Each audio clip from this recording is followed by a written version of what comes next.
Le vol du dragon, partie 7. Ce couloir ne mène qu'à notre appartement, dit-il à Lessa, comme il s'engageait dans le corridor, haut et large, pour permettre le passage des grands dragons bronze. Ils atteignirent l'immense caverne naturelle qui était la sienne depuis que Mnemet avait atteint sa maturité. Et Efla regarda autour de lui, voyant les choses d'un œil neuf après sa première absence prolongée du Weir. L'immense pièce était incontestablement plus grande que tous les halls qu'il avait vus au cours de son voyage avec Fax. C'est que les halls des forts servaient de lieu d'assemblée pour des hommes et non d'habitation pour des dragons. Mais soudain, il vit que sa résidence était presque en aussi triste état que Roata. Bien sûr, Benden était l'un des plus anciens Weir, comme Roata était l'un des plus anciens forts, mais cela n'était pas une excuse. Combien de dragons s'étaient couchés dans ce creux pour user de rocs immuables à leurs proportions formidables? Combien de pieds avaient usé le passage menant de la caverne du dragon à la chambre à coucher, et au-delà, à la salle de bain, où une source chaude naturelle fournissait une eau toujours renouvelée. Mais les tapisseries étaient passées et s'effilochaient. Il y avait des taches de graisse sur les linteaux, et le sol avait besoin d'être gratté au sable. Il remarqua l'expression défiante de Lessa comme il s'arrêtait dans la chambre à coucher. « Il faut que j'aille nourrir Mnemet immédiatement. »« Alors, vous pouvez prendre un bain tout de suite, » dit-il en fouillant dans un coffre. Il en sortit pour elle des vêtements propres, abandonnés de ses prédécesseurs en ces lieux, mais beaucoup plus présentables que ceux qu'elle portait. Il remit soigneusement dans le coffre la longue robe de laine blanche, qui était le vêtement traditionnel pour l'empreinte. Elle la porterait plus tard. Il jeta à ses pieds quelques vêtements et un sachet de sable doux, montrant le rideau qui cachait la salle de bain.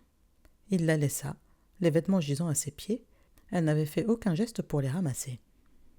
Mnemet informa Eflar que Efnor était en train de nourrir Kant et que lui, Mnemet, avait faim. Elle n'avait pas confiance en Eflar, mais elle ne craignait pas Mnemet. « Pourquoi aurait-elle peur de toi ?» demanda Eflar. « Tu es un cousin du guet de garde qui était son seul ami. »« Pourquoi aurait-elle peur de toi ?» demanda Eflar. Mnemet informa Eflar que lui, dragon bronze, ayant atteint sa pleine maturité, n'était au rien apparenté avec un guet de garde, décharné, rampant, enchaîné, et dont on avait rogné les ailes. « Alors, pourquoi lui avez-vous accordé l'hommage réservé aux dragons ?» demanda Eflar. Mnemet lui dit avec hauteur qu'il était convenable et décent de saluer la mort d'une personnalité loyale et sacrifiée. Même un dragon bleu ne pouvait nier que le guet de garde de Roata n'avait pas divulgué les informations qu'on lui avait enjoint de garder secrètes, bien que lui, Mnemet, eût instamment pressé la bête de le faire. Et, en réussissant l'exploit physique de se détourner de Eflar au prix de sa propre vie, il s'était élevé à la bravoure des dragons. Certainement, les dragons devaient lui rendre hommage à sa mort. Eflar, heureux d'avoir taquiné le dragon bronze, se mit à rire en lui-même. Avec une grande dignité, Mnemet s'élança vers l'air de pâture. Eflar sauta à terre comme il passait auprès de Efnor. L'impact lui rappela qu'il ferait bien de demander à la jeune fille de panser sa blessure. Il regarda le dragon bronze s'abattre sur le bouc le plus proche du troupeau qui tournait en rond dans l'enceinte. « L'éclosion aura lieu d'un moment à l'autre, » lui dit Efnor, accroupi, en manière de salut et en lui souriant. Ses yeux brillaient d'excitation. Eflar hocha la tête d'un air pensif. « Les mâles n'auront que l'embarras du choix, » reconnut-il, sachant que Efnor s'amusait à le faire languir pour des nouvelles plus importantes. Tous deux regardèrent Kant, le dragon de Efnor, jeter son dévolu sur une denne. D'un mouvement précis, il saisit dans une serre l'animal affolé, puis s'éleva et se posa sur une corniche inoccupée pour savourer son repas. Mnemet expédia sa première carcasse et revint en vol plané au-dessus du troupeau. Il choisit un gros oiseau, le saisit dans ses serres et reprit de la hauteur. Eflar observa son ascension, fier comme toujours, de le voir s'élever sans effort, les reflets du soleil jouant sur sa peau bronze et ses griffes argentées sorties pour l'atterrissage. Il ne se lassait jamais de regarder Mnemet en plein vol ou d'admirer sa force et sa grâce inconsciente. L'idole a été confondue de gratitude pour sa mission, remarqua Efnor, et vous adresse ses respectueux hommages. Il fera du bon travail à Roata. C'est pour ça qu'il a été choisi, grogna Eflar, néanmoins satisfait de la réaction de l'idole. La charge de régent ne constituait pas un substitut à la perte de son dragon, mais c'était une honorable responsabilité. Tout le monde était en liesse dans les hautes terres, continua Efnor, avec un grand sourire, et en deuil pour la mort de Dame Gemma. Il sera intéressant de voir lequel des prétendants va s'approprier le titre. « À Roata » demanda Eflar en fronçant les sourcils sur son demi-frère. « Non, aux hautes terres, et aux autres forts que Fax avait conquis. Little va amener ses gens à Roata pour assurer la sécurité du fort et donner à réfléchir à ceux qui pourraient être tentés de s'en emparer. Il en connaît beaucoup, dans les hautes terres, qui aimeraient changer de fort, bien que Fax n'y exerce plus sa domination. Il a l'intention de faire diligence à Roita pour que les hommes que nous y avons laissés nous rejoignent bientôt. Eflar hocha la tête d'un air approbateur, se tournant pour saluer 2 de ses hommes, des chevaliers bleus qui se posaient avec leur monture sur l'air de pâture. Nemet y retourna et y saisit un autre oiseau. « Il mange légèrement » commenta Efnor. Kant continue de se gorger de nourriture. « Les bruns sont lents à atteindre leur pleine croissance, » dit Eflar d'une voix traînante, voyant avec satisfaction les yeux de Efnor briller de colère. Ça lui apprendrait à garder pour lui des nouvelles. Hergule et Eslel arrivent, annonça enfin le chevalier brun. Les 2 dragons bleus avaient jeté la panique dans le troupeau, qui détalait en hurlant dans toutes les directions. On rappelle les autres, continua Efnor. Nemort est à un cheveu de la mort.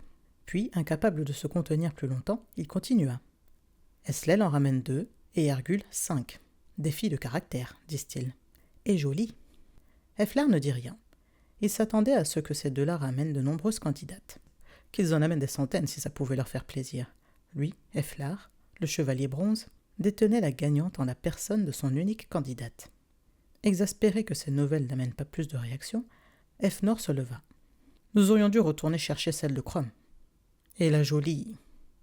Jolie rétorqua Eflar, en levant un sourcil dédaigneux. Jolie. Jorah était jolie, cracha-t-il avec cynisme.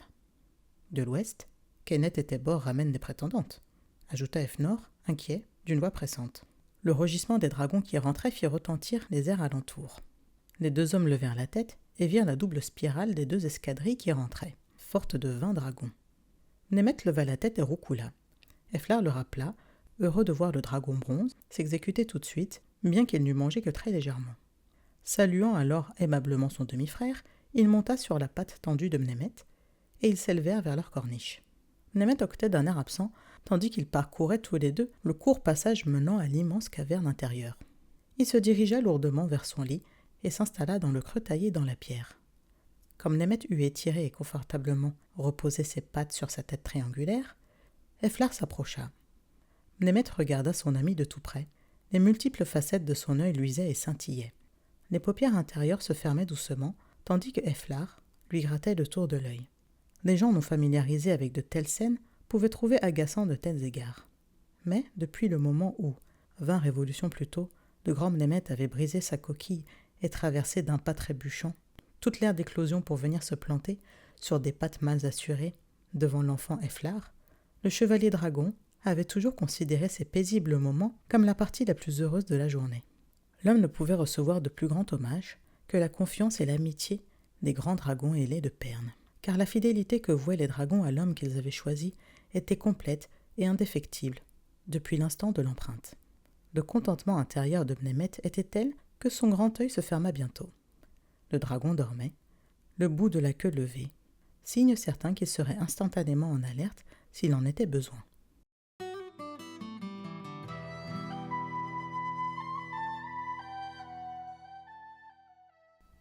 Par l'œuf de Farante, par la dame du Weir sage et sincère, enfante un vol de bronze et de brun, enfante un vol de bleu et de vert, enfante des chevaliers pleins d'audace, et liés au dragon par l'amour, pour monter par milliers vers l'espace. Dragon et chevalier unis pour toujours.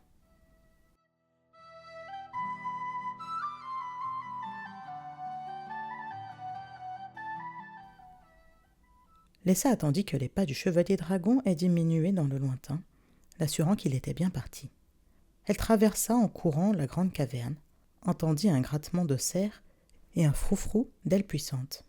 Elle dévala le court passage jusqu'à bord de l'entrée béante et vit le dragon bronze descendant en cercle vers le grand ovale dénudé d'un mille de long qui constituait le Weir de Benden. Elle avait entendu parler des Weirs, comme tous les gens de Perne, mais c'était autre chose de se trouver dans l'un d'eux. Elle examina la face abrupte de la falaise, au-dessus, au-dessous et autour d'elle. Il n'y avait aucun moyen de sortir, sinon sur l'aile d'un dragon. La plus proche entrée de la caverne était trop loin au-dessus d'elle d'un côté, trop loin au-dessous de l'autre. Elle se trouvait parfaitement isolée du monde. Dame du Weir, lui avait-il dit. Sa femme, dans ce Weir, qu'est-ce qu'il avait voulu dire? Non, ce n'était pas l'empreinte qu'elle avait reçue du dragon. Elle réalisa soudain qu'il était bizarre qu'elle eût compris ce que disait le dragon. Est-ce que les gens du commun en étaient capables? Ou était-ce le sang des chevaliers dragons qu'il y avait dans sa lignée? En tout cas, Mnemet faisait allusion à quelque chose de plus grand, à un rang spécial. Il devait vouloir dire elle serait la dame du Weir, attachée à la reine dragon, encore à naître. Seulement, comment elle, ou eux, s'y prenaient-ils? Elle se souvenait vaguement que, lorsque des chevaliers dragons étaient en quête, ils recherchaient un certain genre de femmes, des femmes au pluriel.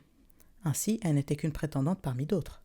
Pourtant, le chevalier bronze lui avait offert cette dignité comme si elle et elle seule étaient capables de l'assumer. Il était bien pourvu du côté de la vanité, celui-là, décida Lessa. Arrogant, assurément, quoique pas autant que le brutal Fax. Elle voyait le dragon bronze survoler le troupeau, saisir sa proie, puis aller se poser sur une corniche éloignée pour la dévorer. Instinctivement, elle rentra, retournant à la pénombre et à la sécurité relative du corridor. Le dragon en train de se repaître évoquait des douzaines d'horribles légendes. Des légendes qu'elle avait toujours méprisées, mais à présent, était-il vrai que les dragons mangeaient de la chair humaine? Elle s'interdit de penser à ces choses. Les dragons n'étaient pas moins cruels que les humains. Du moins, avaient-ils l'excuse d'agir par besoin animal, et non par cupidité bestiale? Certaine que les chevaliers dragons seraient occupés un moment, elle traversa la grande caverne et entra dans la chambre. Elle ramassa les vêtements et le sachet de sable de toilette et se dirigea vers la salle de bain. Une large corniche bordait partiellement le cercle irrégulier du bassin. Il y avait un banc et des étagères pour sécher les vêtements. À la lueur de la lampe, elle vit que la portion du bassin proche d'elle avait au fond une épaisse couche de sable, de sorte que le baigneur pouvait s'y tenir debout à l'aise. Puis la pente s'enfonçait graduellement, jusqu'aux eaux plus profondes qui clapotaient contre le mur de roc de l'autre côté. Être propre, complètement propre, et le rester. Elle ôta ses derniers haillons, éprouvant à leur contact un dégoût non moins profond que celui du chevalier dragon. Elle les repoussa du pied, ne sachant où les jeter. Puis, elle prit une bonne poignée de sable doux et, se penchant, la mouilla. Elle transforma rapidement le sable doux en une sorte de boue et en frotta ses mains et son visage meurtri. Mouillant une autre poignée de sable, elle attaqua ensuite ses bras et ses jambes, puis son corps et ses pieds. Elle se frottait si dur qu'elle rouvrit des coupures encore mal cicatrisées. Puis, elle entra, ou plutôt sauta dans le bassin, saisie par la chaleur de l'eau qui faisait mousser le sable dans ses écorchures. Elle plongea sous la surface, secouant la tête pour s'assurer que tous ses cheveux étaient bien mouillés. Puis elle les frotta vigoureusement, de sable, les rinçant et refrottant jusqu'à ce qu'elle eût l'impression qu'ils pouvaient être propres. Ça faisait des années. Des poignées de cheveux s'éloignaient de l'eau vers l'autre bord du bassin, comme d'immenses araignées, puis disparaissaient. Elle fut contente de constater que l'eau circulait sans arrêt, l'eau sale étant entraînée et remplacée par de la propre. Puis elle revint à son corps, grattant la crasse incrustée jusqu'à ce que la peau lui fît mal. C'était comme une purification rituelle, destinée à entraîner bien autre chose qu'une crasse superficielle. Le luxe de la propreté lui procurait un plaisir confinant à l'extase. Enfin, satisfaite que son corps fût aussi propre qu'une seule longue immersion le permettait, elle sabla ses cheveux pour la 3e fois. Elle sortit du bain à contre-cœur, tendant ses cheveux en les nouant sur sa tête pendant qu'elle se séchait. Elle prit les vêtements et choisit une longue robe qu'elle porta à ses épaules pour juger de l'effet. Le tissu, vert clair, était doux sous ses doigts ridés par l'eau, bien que son duvet s'accrochât aux gerçures de ses mains. Elle la passa par-dessus la tête. Elle était ample, mais la tunique plus courte et d'un vert plus sombre avait une coulisse qu'elle serra étroitement à sa taille. La sensation inconnue de la douceur du tissu contre sa peau nue lui procura un plaisir voluptueux. La jupe battait lourdement autour de ses chevilles, et elle souriait, féminine et ravie. Elle prit une serviette sèche et épongea ses cheveux. Un son étouffé lui parvint et elle s'arrêta, les bras levés, la tête légèrement penchée de côté. Prêtant l'oreille, elle écouta. Oui, il y avait du bruit à l'extérieur. Le chevalier dragon et sa bête devaient être rentrés. Cette interruption inopportune lui arracha une grimace de contrariété, et elle frotta plus fort ses cheveux.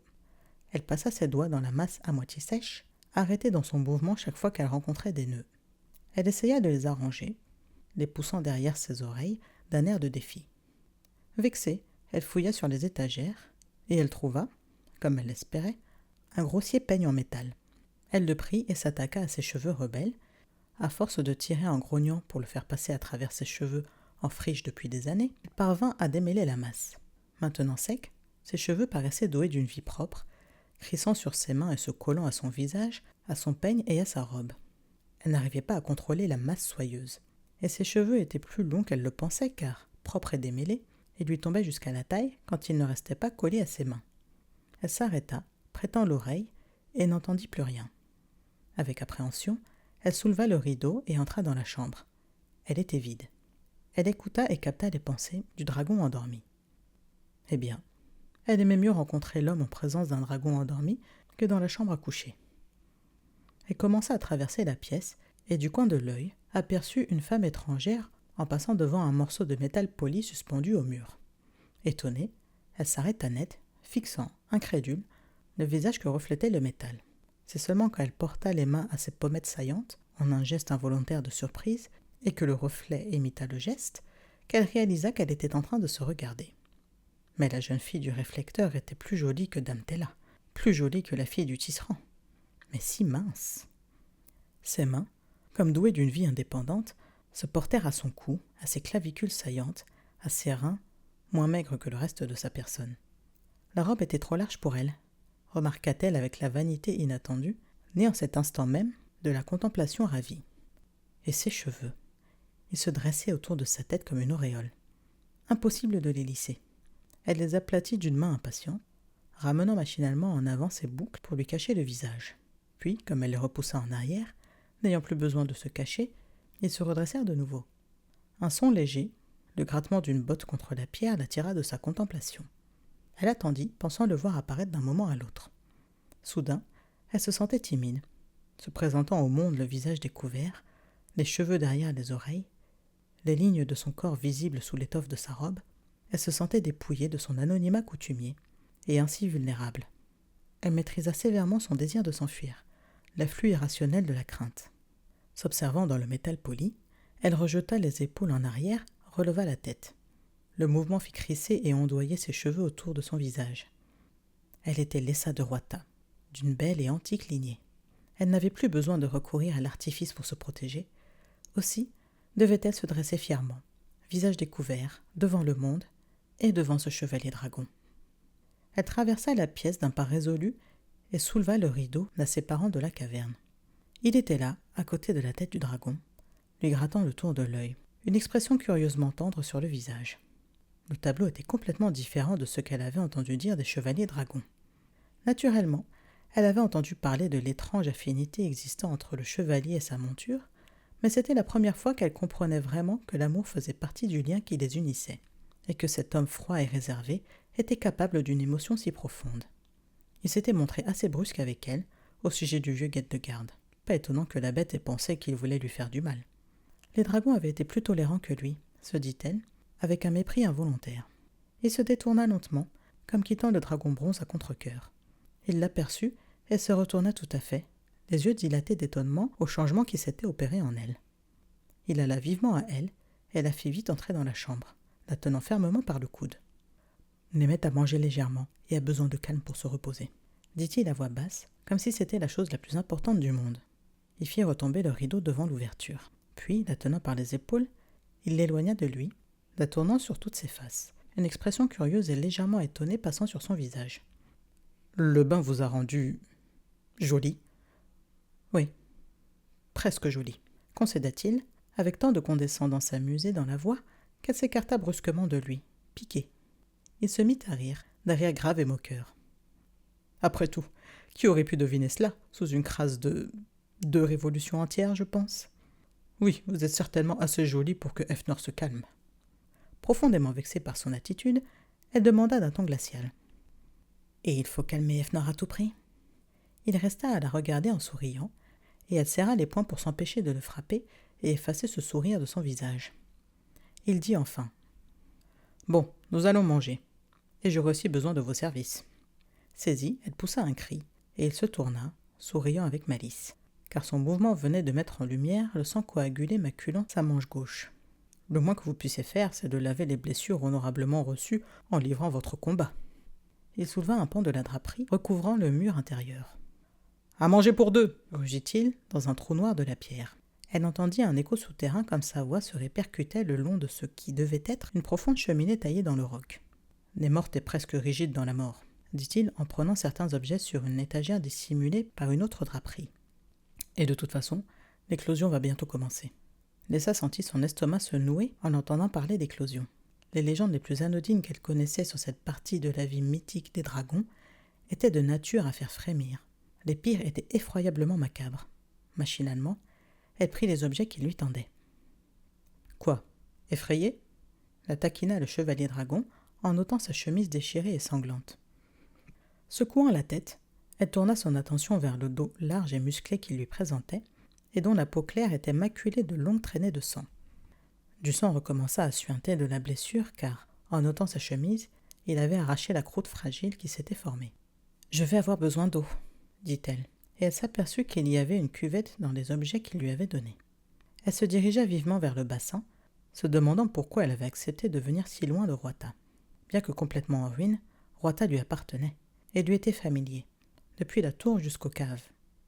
Au moment où l'idée lui avait été suggérée, et insidieusement imposée par le chevalier dragon, elle s'était sentie capable de tout, parce qu'elle était enfin arrivée à provoquer la mort de Fax. Et maintenant, elle arrivait à peine à ne pas renverser l'eau de la cuvette qui tremblait inexplicablement dans ses mains. Elle se força à ne penser qu'à la blessure.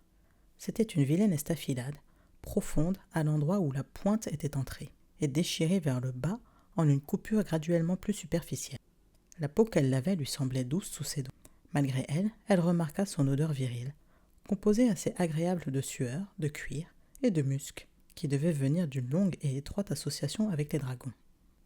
Bien qu'elle lui eût sans doute fait mal en nettoyant les caillots de sang, il ne donna aucun signe de douleur, apparemment oublieux de l'opération. Et ce qui la contraria encore davantage, c'est qu'elle n'arriva pas à prendre sur elle de le traiter rudement en échange du peu d'égard avec lequel il la traitait. De frustration, elle grinçait des dents en étalant une bonne couche de baume cicatrisant. Elle appliqua dessus un petit tampon de linge, puis fixa vivement le pansement à l'aide d'une bande de tissu déchirée. Quand elle eut fini ses soins, elle recula d'un pas. Il fléchit le bras pour éprouver le bandage compressant, et le mouvement fit jouer tous les muscles du dos et du flanc. Lorsqu'il la regarda, ses yeux étaient sombres et pensifs. « Joliment fait, jeune fille. Je vous remercie. » Son sourire était ironique. Elle recula quand il se leva, mais il alla seulement prendre une chemise propre dans le coffre. Un roulement assourdi résonna dans la pièce, s'amplifiant d'instant en instant. « Rugissement de dragon ?» se demanda Lessa, essayant de dominer la peur ridicule qui montait en elle. L'éclosion avait-elle commencé ? Ici, il n'y avait aucun antre de guette de garde où courir se cacher.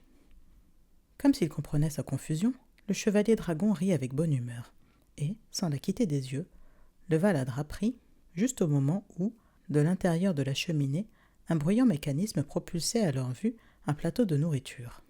Honteuse de sa peur irraisonnée, et furieuse qu'il l'eût remarqué, elle s'assit d'un air de défi sur un banc scellé dans le mur et recouvert de fourrure, lui souhaitant des blessures diverses et douloureuses qu'elle pourrait panser d'une main rude. À l'avenir, elle ne laisserait pas passer l'occasion.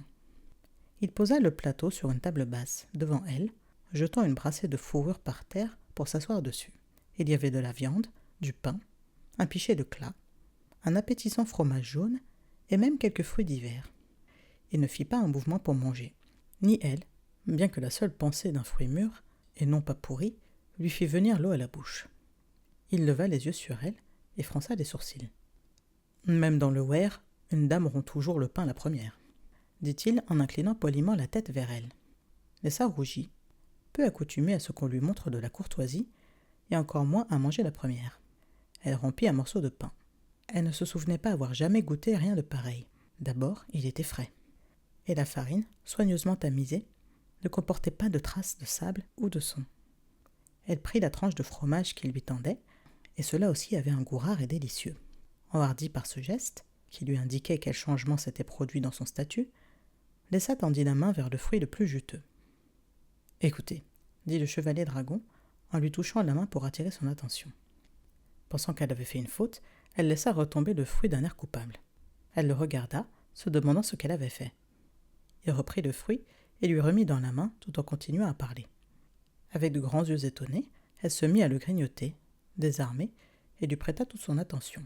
« Écoutez-moi, vous ne devez pas montrer la moindre crainte, quoi qu'il arrive sur l'air d'éclosion.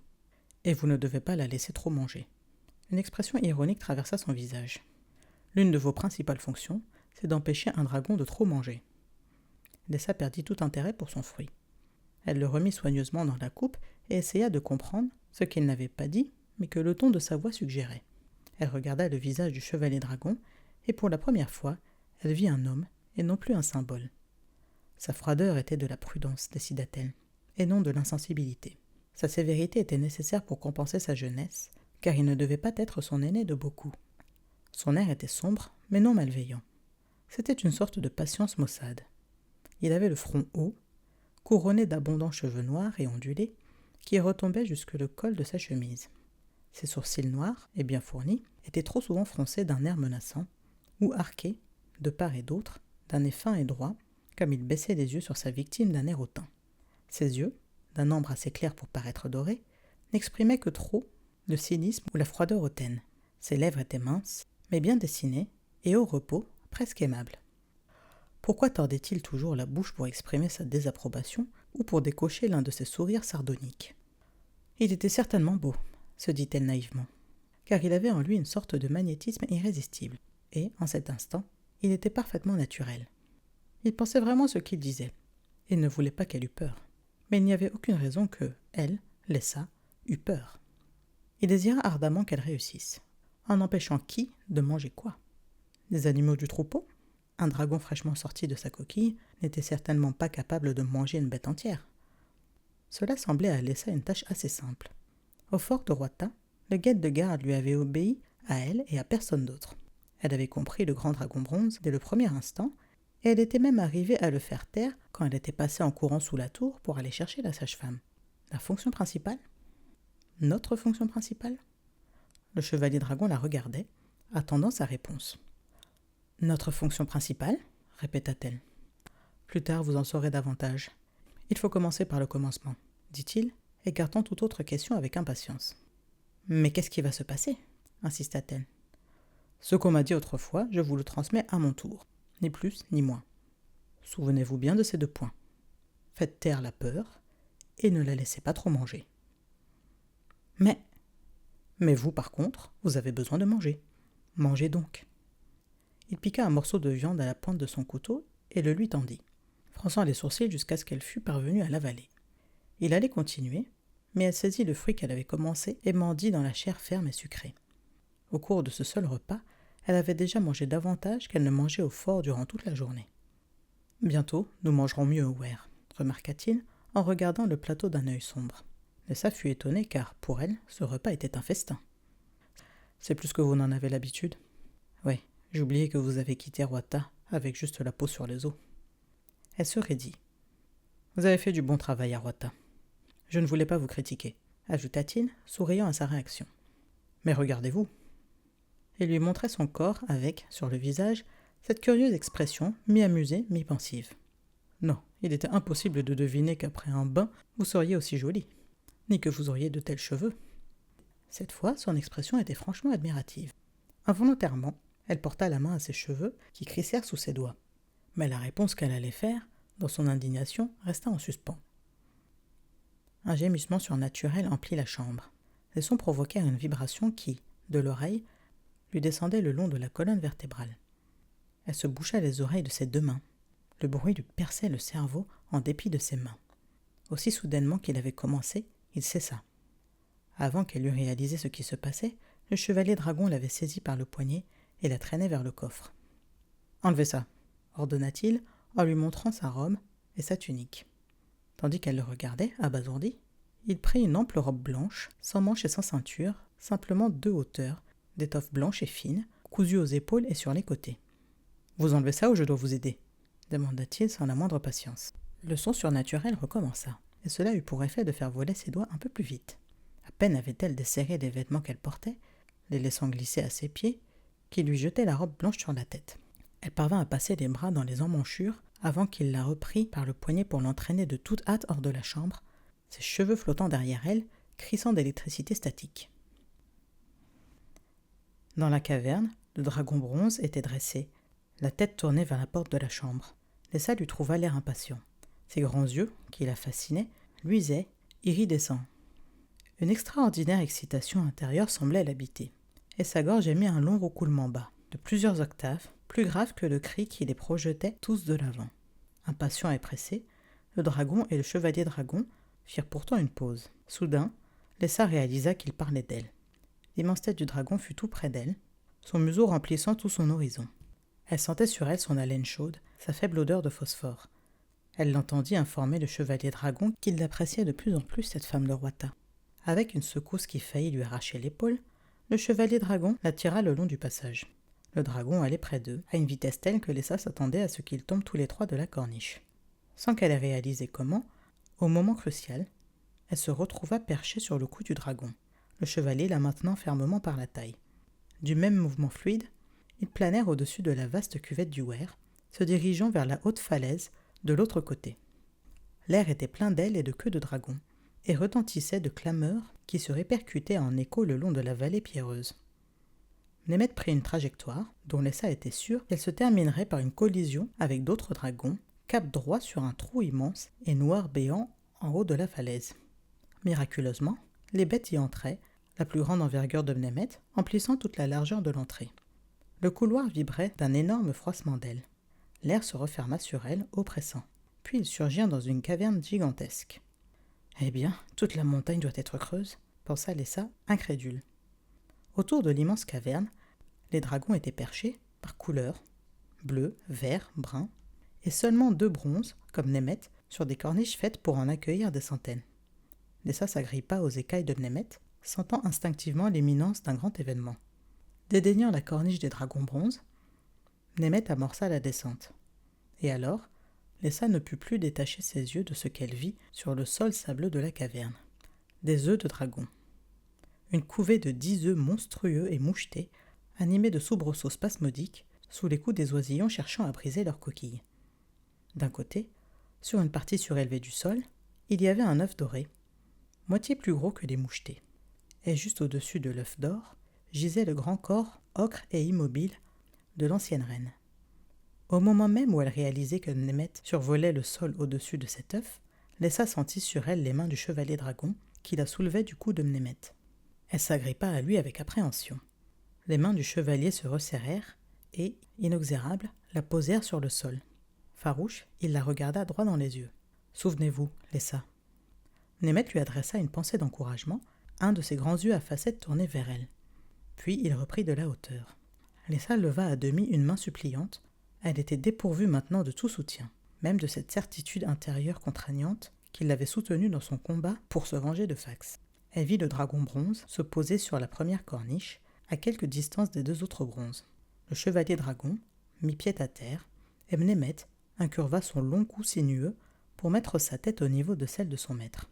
L'homme leva la main, et d'un air absent, sembla-t-il à Lessa, caressa sa monture.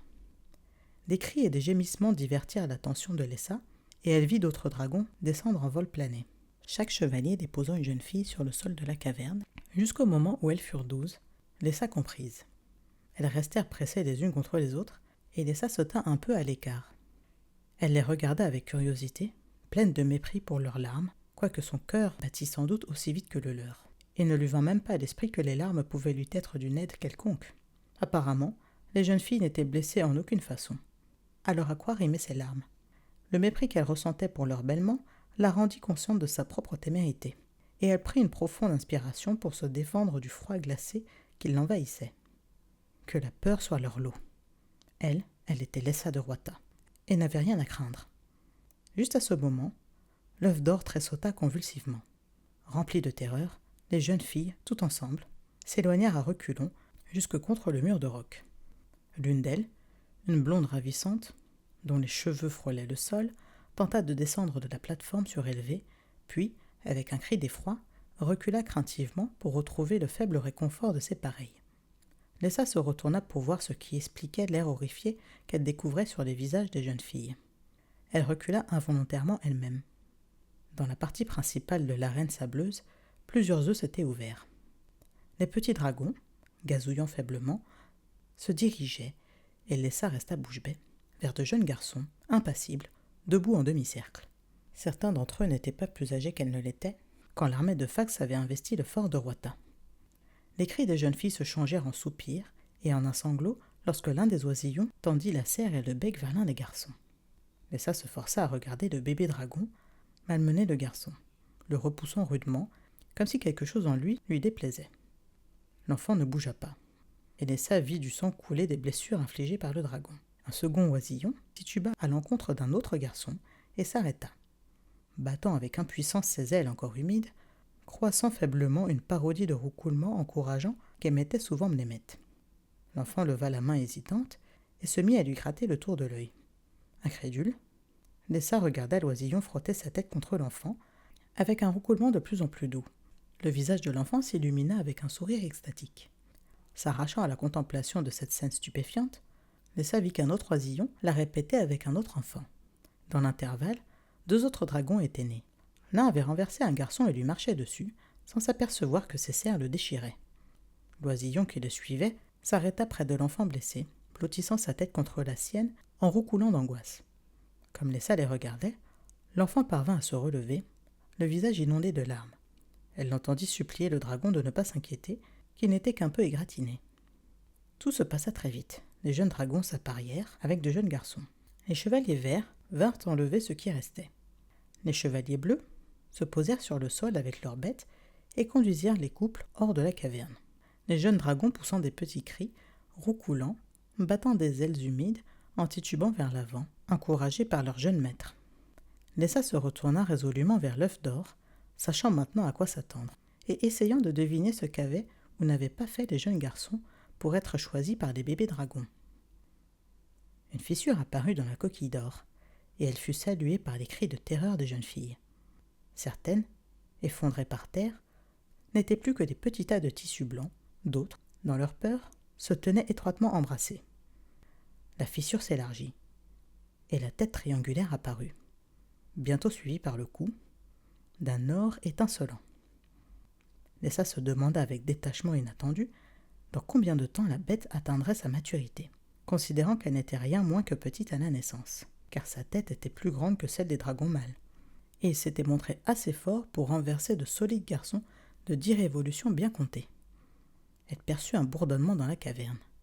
Levant les yeux sur l'assistance, elle s'aperçut qu'il émanait des dragons bronzes. C'était la naissance de leur compagne, la reine. Le bourdonnement s'amplifia à mesure que la coquille éclatait en morceaux et qu'en émergeait le corps doré et scintillant de la nouvelle femelle. Elle tituba, tombant le bec dans le sable, momentanément immobilisée. Battant ses ailes humides, elle se redressa, comique dans sa faiblesse maladroite. Puis, avec une rapidité inattendue, elle se précipita, les jeunes filles terrorisées.